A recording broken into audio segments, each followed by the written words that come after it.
Well, hello everybody. This is Doc Frost coming to you from Command Central in Newmarket, New Hampshire.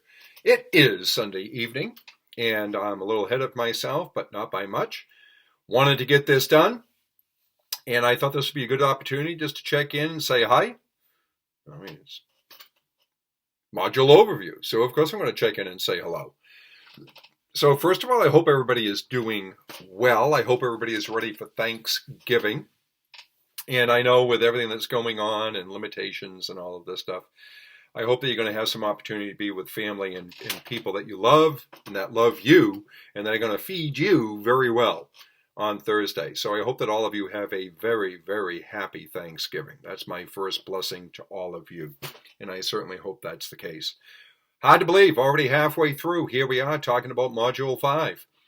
And just getting into it, Module 5, Court Participants and Evidence, one of my favorite topics. Being a former police prosecutor, I can speak with some expertise on this matter.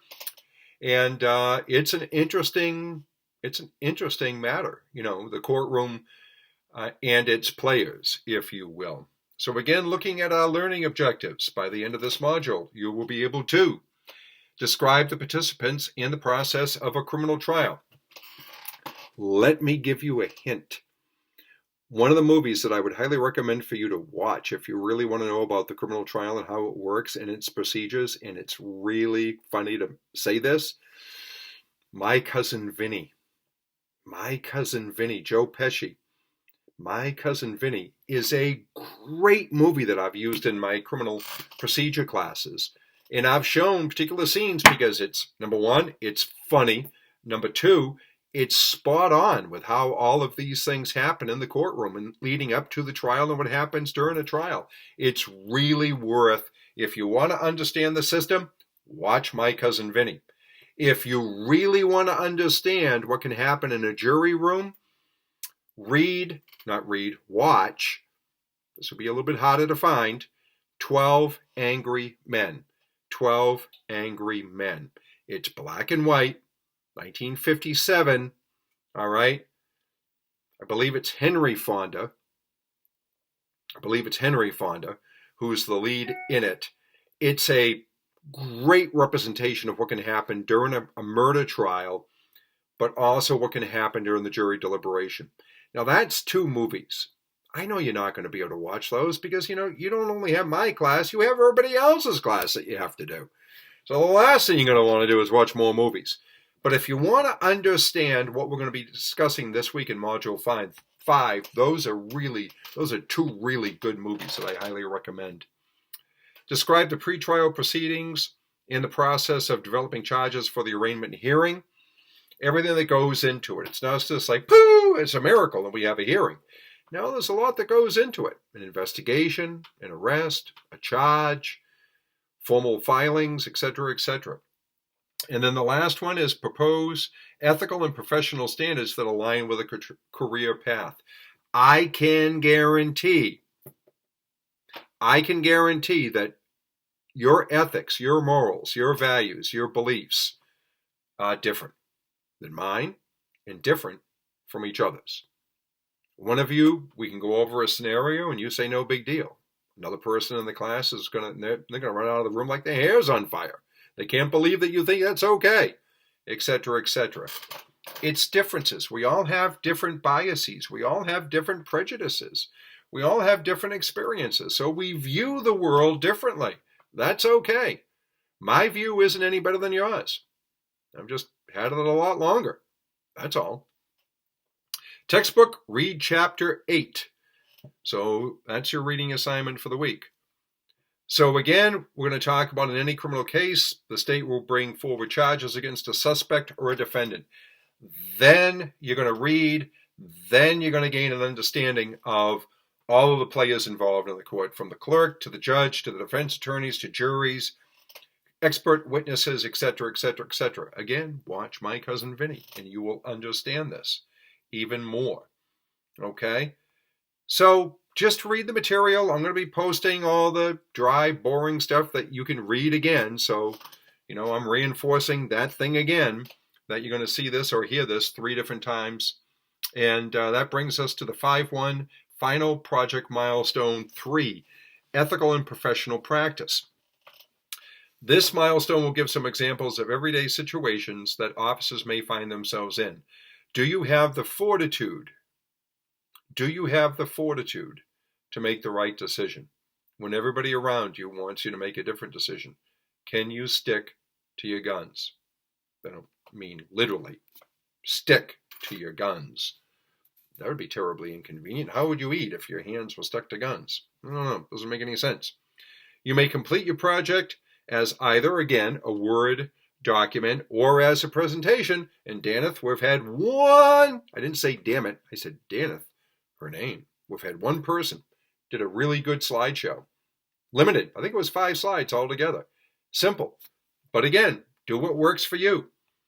So again, when we look at the guidelines are there for you. You've got those 3 new Supreme Court decisions to look at, okay, while you're doing the assignment. And then what I want you to do is when you look at the overview, it's going to give you the overview, it's going to give you the prompts, and look at the rubric.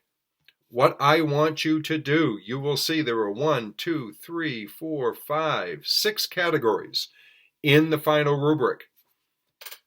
My preference, my style, when you write your paper, the first one is ethical and professional practice, standards. So what do? The first one, you can write out ethical and professional practice, standards. Fill out the standards, okay? The second one, decision making.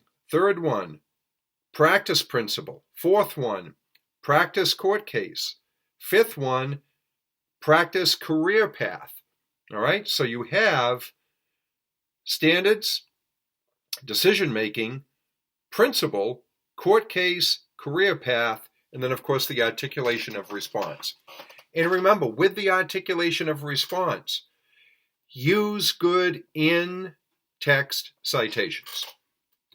Purdue OWL, APA 7, probably the best that you're going to find out there. It's what I always used when I was doing all of my writing, particularly for my dissertation. It's a great resource. Feel free to tap into that and utilize the citations in APA 7. So utilize those and cite them properly. Have your reference section for this material. But when you construct the paper, when you construct the assignment, as I keep recommending, print out the rubric. Have it with you while you're writing. And then for me, header, bold header, 5 sections, starting with standards. Fill out the material that applies to standards. Second header, bold. Decision making. Fill out the material for decision making. It makes it clean, simple, flowing, easy. Boom. It's right there. Boom. Bada bing, bada boom. Right there. You got it. I read it. I give you a good grade. The angels sing. It's a beautiful thing. You can have an extra piece of pie because you're going to do so darn well with all of this.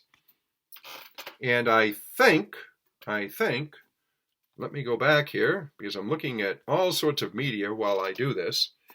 And that's pretty much it. That is pretty much it.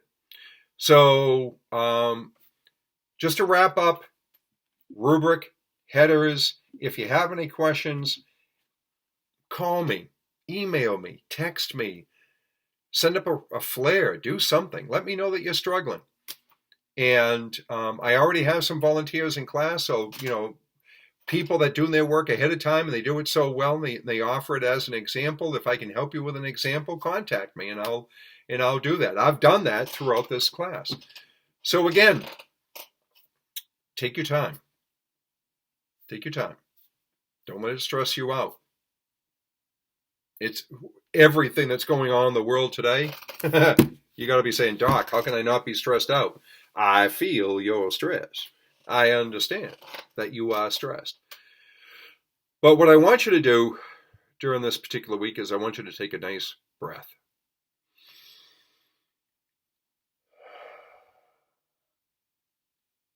Just take a pause. Identify what you are thankful for. November is Gratitude Month. Some of you will understand that a little bit better than others, but it's Gratitude Month. Find something that you're grateful for and really embrace that. Okay? So, I think that is about it. Read the overview. Read the dry, boring overview that I'm going to be posting along with this video, and enjoy your Thanksgiving. Take care of yourselves. Take care of your family. Look out for each other. Call somebody that you haven't had contact with for a while. Just have a conversation with people. Reach out to those people that might be, locked in. And do something good for somebody else.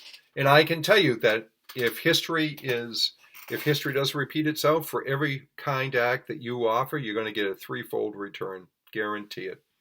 So this is Doc Frost, Module 5 Overview. Can't believe it, already halfway there. I appreciate all of you. And remember, I work for you. I work for you. Not about schooling. This is about education. So I appreciate everything that you're doing and everything that you've done already, and let's keep up the good work. Bye-bye, everybody. Happy Thanksgiving.